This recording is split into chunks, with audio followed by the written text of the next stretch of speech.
Kembali belajar bersama Bu An. Bagaimana kabar anak-anak hari ini? Sehat semua? Semoga hari ini anak-anak tetap sehat dan juga semangat belajar ditemani ayah bunda di rumah. Kali ini Bu An akan membahas materi kelas 2, tema 3, subtema 4, pembelajaran 1. Materi ini ada di halaman 114 sampai dengan 122. Baik anak-anak, Ibu langsung ke pembahasan materi ini. Materi subtema 4, tugasku dalam kehidupan sosial.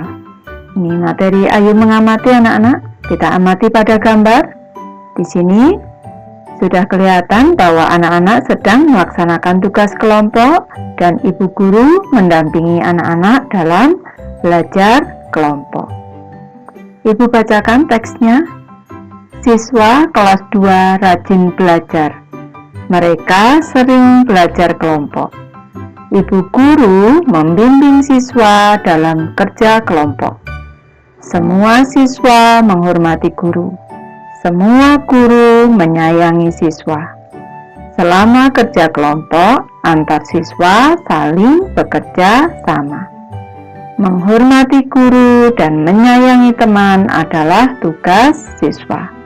Baik anak-anak, dari pelajaran yang ada di teks ini kita dapat mengambil kesimpulan bahwa dalam kerja kelompok kita harus bekerja sama dan terhadap guru kita harus menghormati dan terhadap teman kita harus menyayangi. Karena itu adalah tugas kita sebagai siswa. Materi pembelajaran 1 anak-anak, kalau kita amati pada gambar di sini tampak Siti dan teman-teman sedang memperagakan drama. Ibu lanjut ke materi ayo mengamati, bacalah teks drama berikut dengan saksama. Judul dari teks dramanya adalah Si Ulat dan Si Semut. Ini adalah karya Agung Hastomo. Ini Ibu yang membacakan, teks dramanya anak-anak menyimak. Suatu ketika, si ulat menemukan buah apel manis di ranting pohon yang tidak begitu tinggi. Ini percakapan si ulat. Wah, apel? Nyam nyam nyam, pasti rasanya manis. Coba si ulat bersiap menyantap apel itu. Lanjut ke percakapan si semut anak-anak. Hai ulat, apa kamu tidak melihat ada aku di sini? Apel ini milikku. Aku yang lebih dulu menemukannya. Jadi, aku yang berhak memilikinya. Pergi kamu dari sini sebelum kupanggilkan teman-temanku untuk mengusirmu. Ulat, hai semut, jangan begitu dong. Apel ini kan besar dan bulat. Jadi cukup untuk kita makan berdua.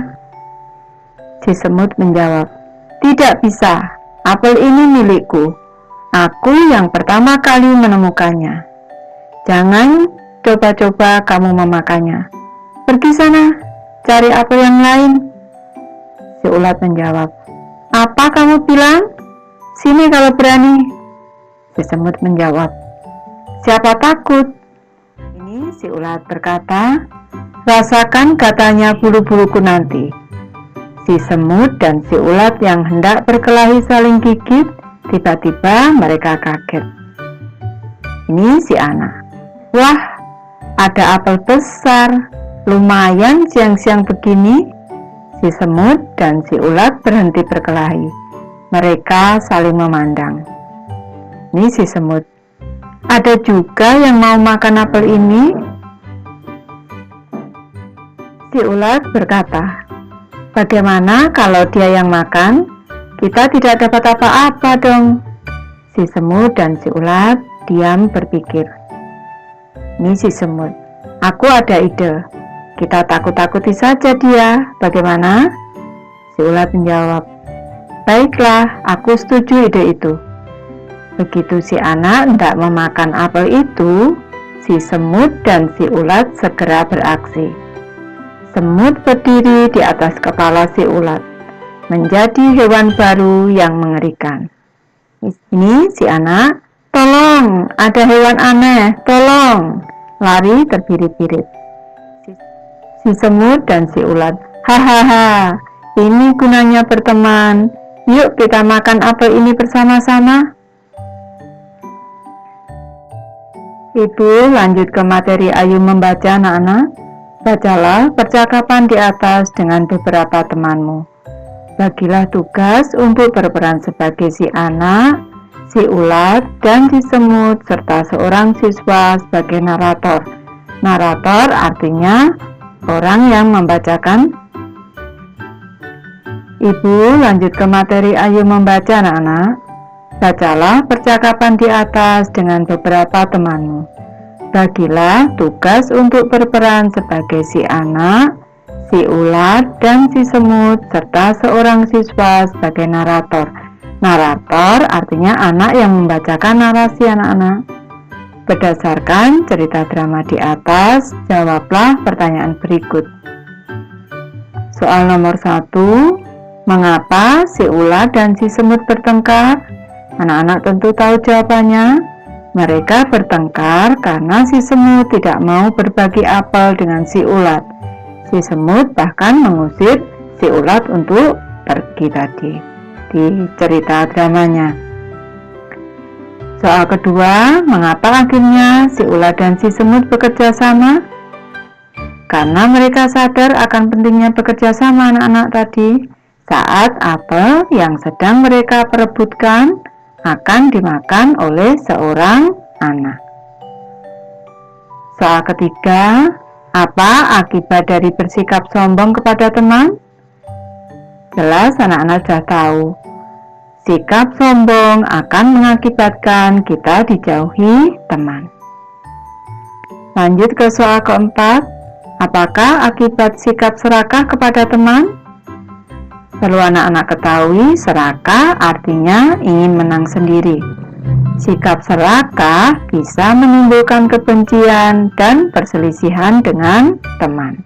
Seperti contohnya tadi, karena si semut serakah mengakibatkan pertengkaran dengan si ulat. Soal kelima, dapatkah kamu hidup sendiri tanpa bantuan teman? Jawabannya tidak dapat.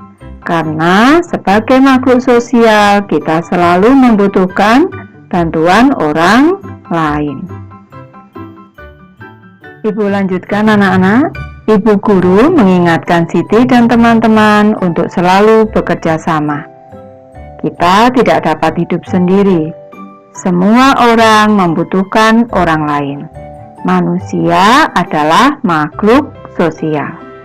Jadi kita ini adalah makhluk sosial, anak-anak. Hari ini ibu guru memberi tugas secara kelompok. Setiap kelompok harus bekerja sama. Tugasnya adalah membuat prakarya dengan bahan alami.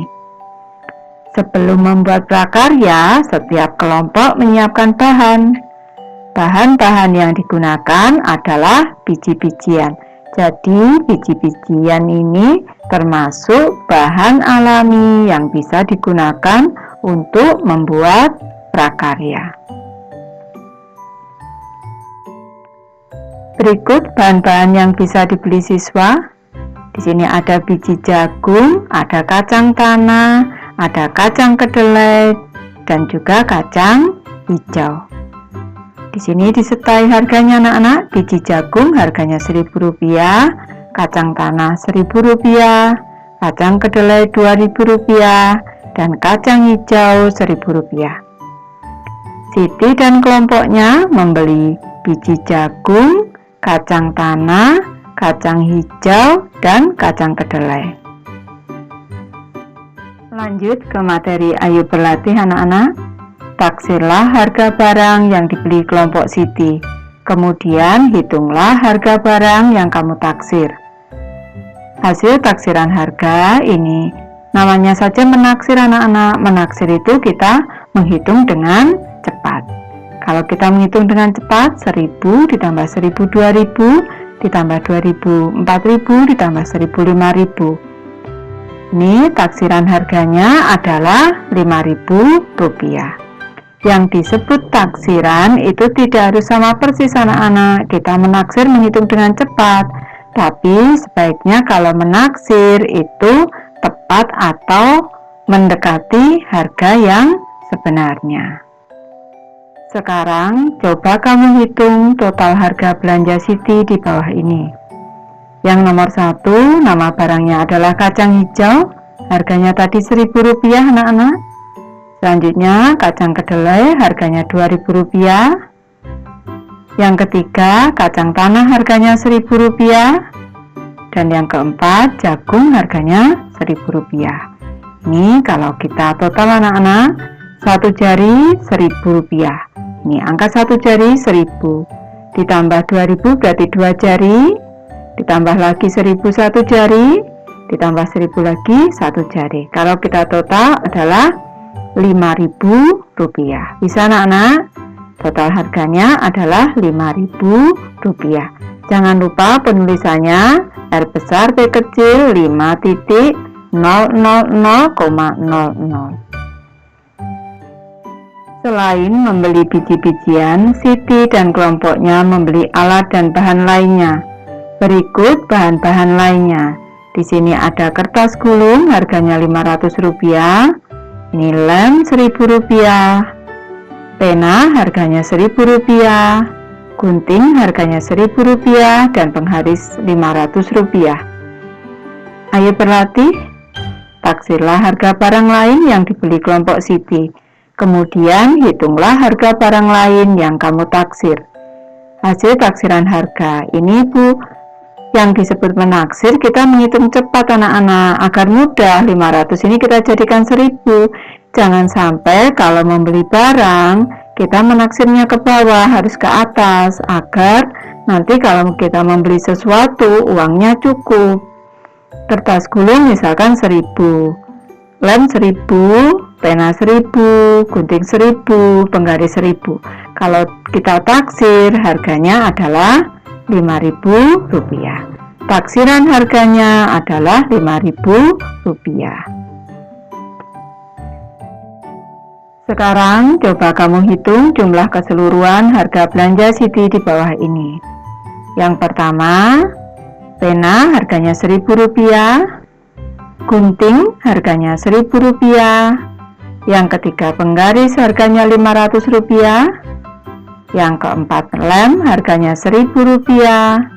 Dan yang kelima, kertas gulung harganya Rp500. Ini kalau kita hitung di sini 1.000, ditambah 1.000 2.000, ditambah 500 2.500, ditambah 1.000 3.500, ditambah 500 lagi Rp4.000. Taksiran kita tadi 5.000 dan belanjaannya habisnya Rp4.000. Tidak harus sama persis anak-anak. Yang disebut menaksir kita menghitung cepat.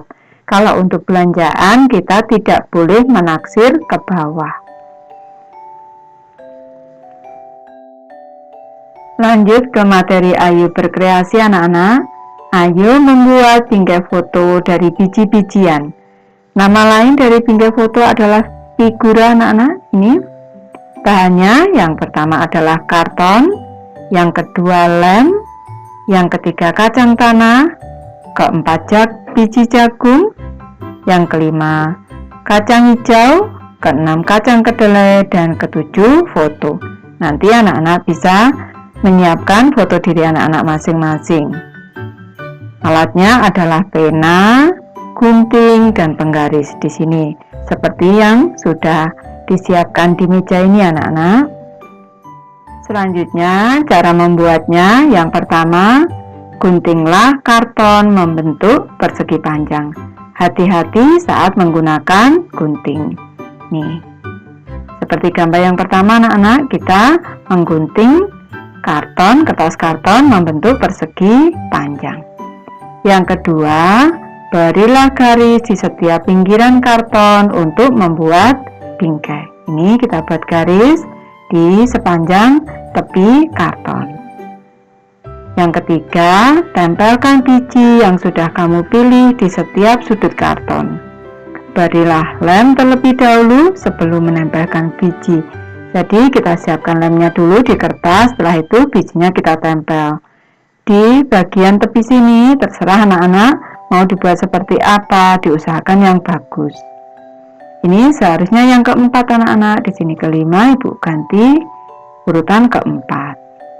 Setelah bingkai terpasang biji-bijian, pasang foto kamu. Ya anak-anak pasti bisa ini membuat sendiri nih. Ibu sudah selesai membahas materi ini. Terima kasih anak-anak sudah menonton. Semoga ini bermanfaat, membantu anak-anak belajar. Terima kasih.